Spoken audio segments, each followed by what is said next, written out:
안녕하세요 슈퍼맘 여러분, 닥터정입니다. 소아청소년 비만은 성인이 되면서 어떤 영향을 끼칠까요? 어릴 때 살이 쪄도 어른이 되면 키로 간다는 옛말이 있지만 어릴 때의 식습관과 생활습관이 어른이 되면서 바뀌기는 힘들며 사춘기 비만의 80%는 성인 비만으로 이어지는 경우가 많습니다.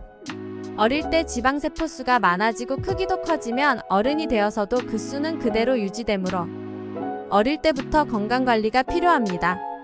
오늘은 소아청소년 비만에 대해 알아볼게요. 소아청소년 비만은 어떻게 정의하나요? 2세 이상 소아청소년에서 과체중과 비만의 진단은 체질량 지수 BMI로 하는데요.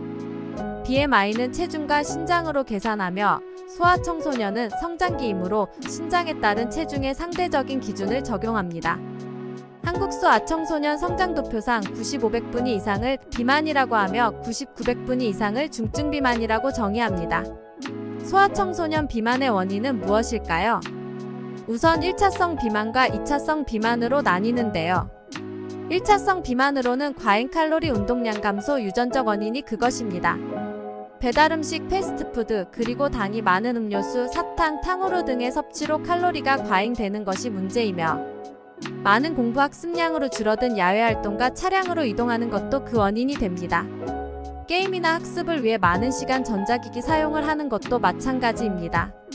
부모 모두가 비만일 때 자녀가 비만할 확률이 80%, 부모 중 한 분이 비만일 때 자녀가 비만할 확률이 40%가 된다는 것은 유전 또한 비만의 원인이 된다는 것을 보여주는 것입니다. 2차성 비만으로는 여러 가지 질환이 그것인데요. 성장호르몬 결핍, 갑상선 기능 저하증, 터너 증후군, 프레더윌리 증후군 등의 유전 질환이 그것입니다. 소아청소년 비만의 문제점은 무엇일까요? 소아청소년 비만의 80%가 성인 비만으로 이어지며 성인 비만에서 동반되는 성인병이 소아청소년에서도 나타날 수 있다는 것입니다. 먼저 문진과 신체검진으로 기저질환 유무를 판단하고 성인처럼 혈액검사를 통해 동반되는 현상을 파악해야 합니다. 간기능 검사, 콜레스테롤, 빈혈 검사, 당화혈색소, 비타민 D, 갑상선 검사 등을 실시하며 체성분 분석인 인바디 검사도 실시합니다. 소아청소년 비만으로 동반될 수 있는 질환은 무엇일까요? 고지혈증, 고혈압, 당뇨병, 당뇨 전 단계가 동반될 수 있는데요.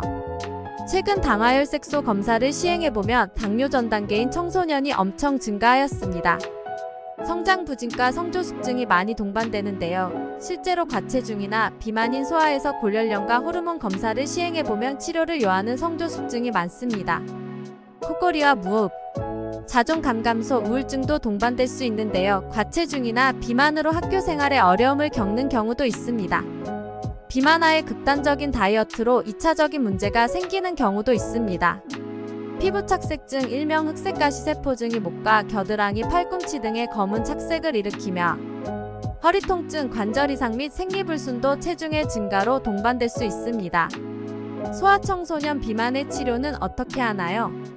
소아 비만에서 나타나는 합병증들은 성인에서 발생하는 합병증과 유사하지만 성인 비만과 달리 성장하고 있다는 것을 염두에 두고 접근해야 합니다.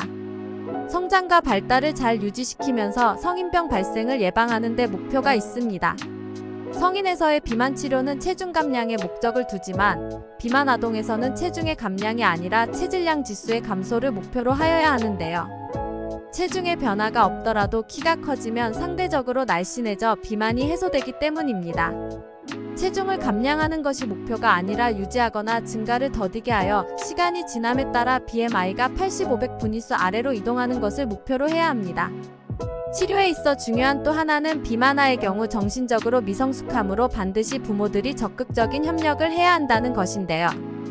부모의 식습관이 아이의 식습관에 가장 중요한 영향을 미치며 어릴 때부터 야채나 과일을 꾸준히 접한 아이들이 성장하면서 잘 먹게 되므로 이것 또한 주의하셔야 합니다.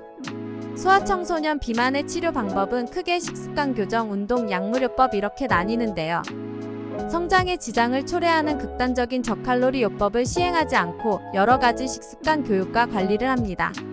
탄수화물, 특히 액상과당이 많은 음료수나 빵, 케이크 등의 음식을 줄여야 하며 패스트푸드 섭취를 줄이고 외식과 야식을 줄이시고 햄과 소세지, 냉동식품 등의 가공식품을 줄입니다. 식사는 천천히 20분 이상 하는 것이 좋으며 야채와 과일을 각각 하루 한 컵 정도의 권장량으로 먹도록 합니다. 튀김이나 전보다는 구이, 데치기나 찜 종류의 조리법 음식을 권하며 하루 한 컵에서 2컵 정도의 저지방 우유나 무지방 우유를 마십니다. 신체 활동을 늘리고 TV 시청이나 게임 및 스마트폰 사용은 하루 1시간 이내로 줄이고 하루 60분 이상 주당 최소 3회 이상 운동을 권합니다. 주로 유산소 운동이 좋으며 걷기나 자전거 타기, 계단 오르기 등이 좋습니다. 또한 하루 7시간 내지 8시간 적정 수면 시간을 유지하는 것이 좋습니다. 성인에서 사용하는 식욕억제제 약물요법은 소아청소년에게는 사용하지 않으며 현재 소아청소년에게 사용 가능하고 안전한 약물요법으로는 FDA 허용 약물인 올리스tat 제제와 리라글루타이드 삭센다가 있습니다. 반드시 전문의와 상담 후 처방받으셔야 하며 다음에는 소아청소년 비만 약물 치료에 대해 자세히 알아보겠습니다.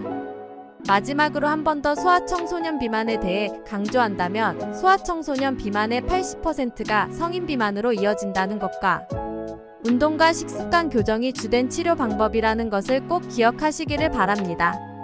오늘은 소아청소년 비만에 대하여 알아보았습니다.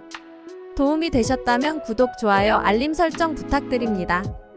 오늘도 내일도 건강하세요. 닥터정이었습니다.